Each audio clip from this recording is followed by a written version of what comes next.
Sadhguru, many years ago, when my son was a little kid, he gave me a book written by Swami Vivekananda. He was describing how ancient gurus could communicate with each other thousands of miles away just by thought. It's like a modern internet, how one computer can communicate with another computer in US or Europe, anywhere. Do you believe that human mind can be trained to influence another human mind or people's mind who are far away just by tuning our mind to the right frequency? Can it be trained? Can we learn that art? You're trying to beat the cell phone companies.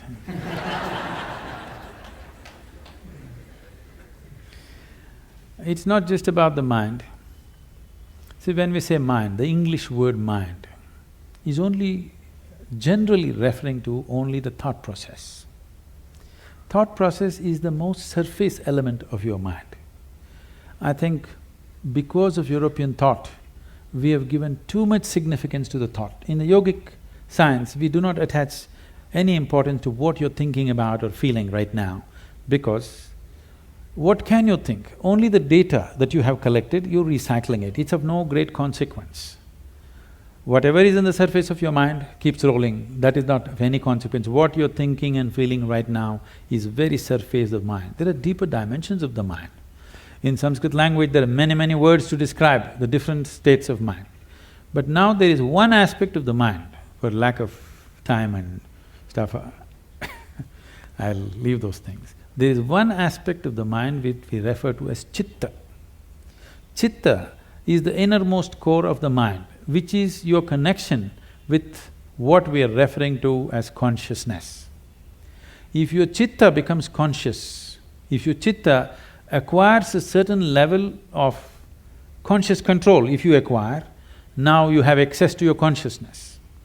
What we are referring to as consciousness is that dimension which is neither physical, nor is it electrical, nor is it electromagnetic. It is a quantum leap from physical to non-physical dimension. A non-physical dimension being the lap of the existence. It is the non-physical in whose lap the physical is happening. Physical is a small happening. In this cosmos, not even 2% or not even 1% is physical, rest is non-physical. This non-physical dimension, in the yogic terminology, we use a specific sound which is connected with that dimension. Today it's all very highly distorted. We call this Shiva. That means that which is not. When we say Shiva, we are not referring to some man sitting up there. We are talking about a dimension which is not, but it is in the lap of this dimension, everything that is happens. So if your chitta becomes even mildly conscious, your ability to not only communicate an idea or a thought, even to deliver something is possible. Physically deliver something is possible. So, is it a possibility? Definitely it is. Right now, can we teach it to all these people? In theory, yes. But are they willing to work towards it? That's a question mark.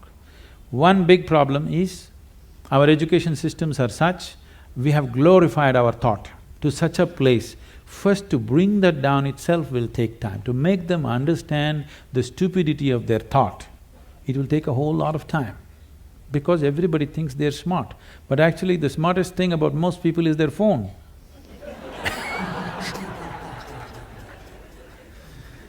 Because your thought process is just an outcome of the limited data that you have gathered. It doesn't matter if I have read the libraries of the world, still it is too limited compared to what it is, what the creation is. With all the scientific development, we still do not know how a leaf really works. We do not know how a single atom in its entirety we do not know with all the scientific exploration. So that should be humbling enough for everybody to know that we know how to use things, but we do not know what it is.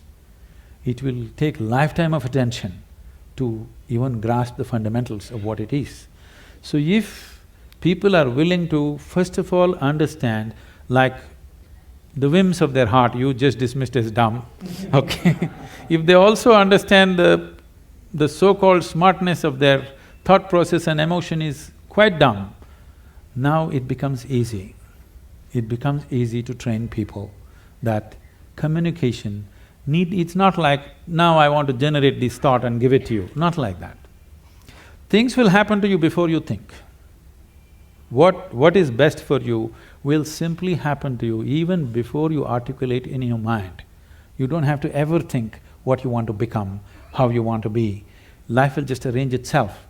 An intelligence beyond what you can contain in this bone box starts working for you, and it'll work. You've heard of Ramanujam and others, just opened a window with their Devi, and he becomes that kind of a mathematician, which is, even today after 1 century, they're still trying to figure out what he said.